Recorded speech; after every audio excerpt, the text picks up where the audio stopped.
Okay, Bill, what are we talking about here?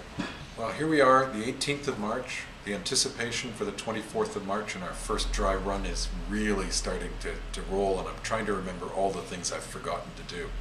What we've got here today are the 22 wineries, each represented, that are going to be in the tasting on the 24th. The wine bottles might not be the correct ones, but each of the wineries is here. One of the things we're trying to do with this tasting, really there's two. The first one is to promote Ontario wines, both in Britain and also in Ontario. Particular Ontario wines? Ontario Chardonnays. But what we're also trying to do is to get the Ontario wineries to work together, to promote the brand and just to be a big collegial group. One of the interesting things we've done is, rather than the standard arrangement by alphabetical order, so that people standing next to each other may not even know each other, to promote collegiality but also to promote the idea of terroir, the wineries are all going to be standing in longitudinal order. So we start in the east with Prince Edward County. The first four wines are Prince Edward County wines. The next wines are the Niagara-on-the-Lake wines. Next is Beamsville, and finally the Colio Estates from Lake Erie North Shore.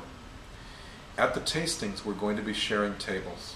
Each winery is with another winery, so that we get a chance to talk, to learn about each other's wines, and to help promote Ontario as a whole. So for instance, Southbrook, which obviously I know best, is going to be standing beside Hillenbrand. I get a chance on Wednesday to learn more about the Hillenbrand brand, and then when I'm in England on May 17th, when somebody asks me a question about Hillenbrand, I'm much more able to answer it.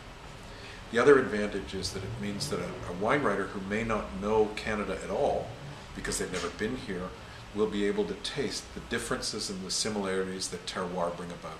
So we're trying to show that there are similarities between Prince Edward County wines, similarity between Niagara, subdivided between Niagara-on-the-Lake and Beamsville, and there's a similarity with Lake Erie North Shore, but also there's differences as well.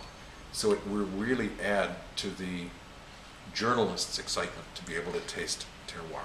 Well, one of the ideas that I like about this is that obviously terroir transcends the earth that the grapes are grown in, and here you're setting yourself up, you're all of yourselves up to learn about each other's stories. Terroir is really all about, partly it's about the dirt, but it's also about the climate.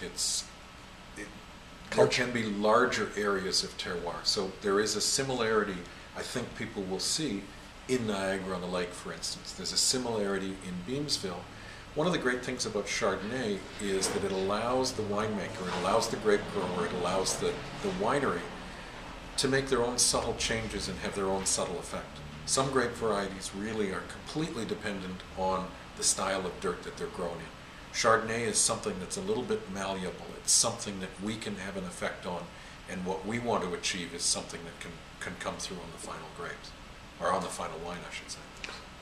Do you think it matters that there's a disco ball behind you? No. Good. I think it adds something to it. It's fun. There we go. All right. Anything else to add about these particular wine, the order that these things are going to be displayed in, tasted in, showed in?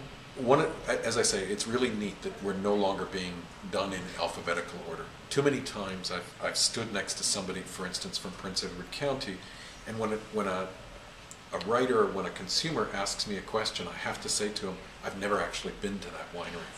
Whereas I've been to Hillenbrand many times. Henry and Pelham and Creekside know each other. Clos Jourdain and Flat Rock. They're all within a few miles of each other. Right. When you need an egg, these are the people you go to. Absolutely.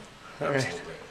And again, what we're trying to do is to promote the fact that the Ontario wine industry needs to work together. All right. This is why I'm trying to pan and give everybody equal camera time. All right. The other great thing about Chardonnay is it's so widely grown in Ontario. It's the only grape variety that really is grown all the way from the far east to the far west, or far west to the far east. Good to know. All right, that'll be enough for this shot. Yep. Thanks, Bill. Perfect.